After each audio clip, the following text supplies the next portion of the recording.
À segunda-feira contamos com o consultório fiscal com Marta Gaudêncio, advogada. Bom dia e obrigada pela sua presença. Vamos falar sobre a retenção na fonte nos salários de 2015, mas para começar, como é que se calcula a retenção na fonte? A retenção na fonte depende de várias situações ligadas à pessoa que recebe o salário. Depende sobretudo da situação pessoal. Houve aqui uma alteração com as alterações agora ao Código do IRS. As taxas de retenção na fonte continuam a estar previstas num despacho, aliás, mas as regras da retenção passaram a estar integradas no Código do IRS. E, portanto, além desta situação pessoal, as deduções também são tidas em conta, mas isso já está refletido nas taxas. O que é mesmo importante saber? Se a pessoa que recebe o salário é casada ou não casada, se é o único titular de rendimentos do agregado familiar ou se há vários titulares e depois quantos dependentes tem. Isto é uma coisa que as entidades patronais têm de saber sempre que vão pagar um salário. Porquê é que tem estado muito em discussão esta questão? Porque há muitas pessoas que, enfim, têm alterações na sua situação familiar e não os comunicam à empresa. As pessoas casam, divorciam-se, etc., têm filhos e ninguém controla verdadeiramente isto. Portanto, uma empresa, quando faz a retenção na fonte, tem de saber exatamente qual é que é a situação naquele mês. E isto varia de mês para mês, porque a taxa de retenção também varia consoante o valor dos rendimentos e a situação se altere. Portanto, estes são os elementos principais. O que é necessário? Quando alguém começa a trabalhar numa empresa, é necessário que informe qual é que é a sua situação. E depois comunique todas as alterações. Sempre que acontecerem. Exatamente. E se o trabalhador não comunicar essas alterações? Pois, se o trabalhador não comunicar, nós temos agora aqui dois níveis de problemas. Um é, se o trabalhador não comunicar e a empresa não souber como é que há de fazer a retenção, eu, à cautela, diria, então faço a retenção mais elevada. Ou seja, vou considerar que o trabalhador não é casado, que é o único titular de rendimentos e que não tem dependentes. Porque depois as tabelas são várias, não é? E têm... Primeiro temos uma tabela, por exemplo, para casados. Casados, únicos titulares. E depois a tabela vai dizendo se tem 0 dependentes, se tem 1, se tem 2 e vão alterando as taxas. A mesma coisa para casado, 2 titulares e a mesma coisa para depois com os dependentes. Depois há taxas para as pessoas que não têm deficiência, há taxas para pessoas com deficiência superior a 60%. Portanto, as taxas também vão variando. Mas essa é a primeira questão. Se uma empresa não souber qual é que é a situação do seu trabalhador... Vai taxar a taxa mais máxima, alta, exatamente. A mais alta. E no caso das pessoas que vivem em união de facto? Aí, enfim, a lei diz sempre que união de facto é considerada a partir dos 2 anos de coincidência de domicílio fiscal. À partida, aplicar-se ao mesmo regime, ou seja, se alguém diz que está em união de facto, vamos considerar que é casado. Claro que a empresa não vai verificar se é há mais de 2 anos ou não. Mas ainda assim é preciso ter isso em conta. Agora, a empresa tem de confiar naquilo que o trabalhador diz. Mas o problema e o segundo nível de dificuldades aqui é que depois a obrigação de retenção é da empresa. Se houver desconformidade entre a taxa aplicada e aquela que era devida, pode haver aqui a aplicação de coimas. Portanto, mas se a empresa cobrar a taxa mais alta? Não, se a empresa cobrar a taxa mais alta, não há coima, isso de certeza, porque... Enfim, no limite pode haver coima porque aplicou uma taxa errada, mas como não há prejuízo para o Estado... Mas peca por excesso, exatamente, não por defeito. Exatamente, aí à partida não haverá coima, ou a haver é muito reduzida. O problema é precisamente o contrário. Portanto, como agora estes elementos estão todos a ser cruzados, porque nós temos um aumento significativo das situações em que há cruzamento de informação, e se as empresas fazem um tipo de declaração e depois, por outros dados aos quais o fisco tem acesso, conseguem perceber que aquela informação não está correta, vão imediatamente fazer a pergunta. Aliás, este mês as empresas algumas empresas já começaram a receber e-mails das finanças. Exatamente, portanto, muito importante aqui é perceber qual é que é a situação daquele trabalhador para poder fazer a retenção na fonte, sendo que depois é preciso ter em conta também os rendimentos, porque os rendimentos podem não ser iguais todos os meses. Alguém que tem um determinado salário fixo e uma parte variável, por exemplo, pode ter todos os meses alterações. Os subsídios de Natal e de férias também têm de ser tratados de maneira diferente.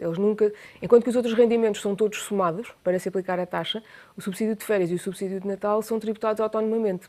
Portanto, Como é que é feita essa tributação? É uma retenção na fonte, só que é específica. Exatamente. Se eu tiver um salário de 1.000 e uma retenção e um subsídio de Natal, por exemplo, de 500, porque trabalhei meio ano, por hipótese, vai-se aplicar a taxa correspondente aos 1.000 ao salário e a taxa correspondente aos 500 ao subsídio.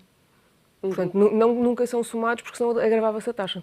E ao nível da dedução de despesas em sede de IRS, por exemplo, em casos de divórcio e de guarda partilhada? Pois, essa é uma situação que também tem estado a ser muito levantada agora, porque o normal, ou em regra, as pensões de alimentos, quando há divórcios e há pensões atribuídas a menores, as pensões de alimentos são dedutíveis à coleta. Há 20% daquele valor, claro que depois há limites, mas 20% daquele valor pode ser deduzido pela pessoa que paga a pensão de alimentos.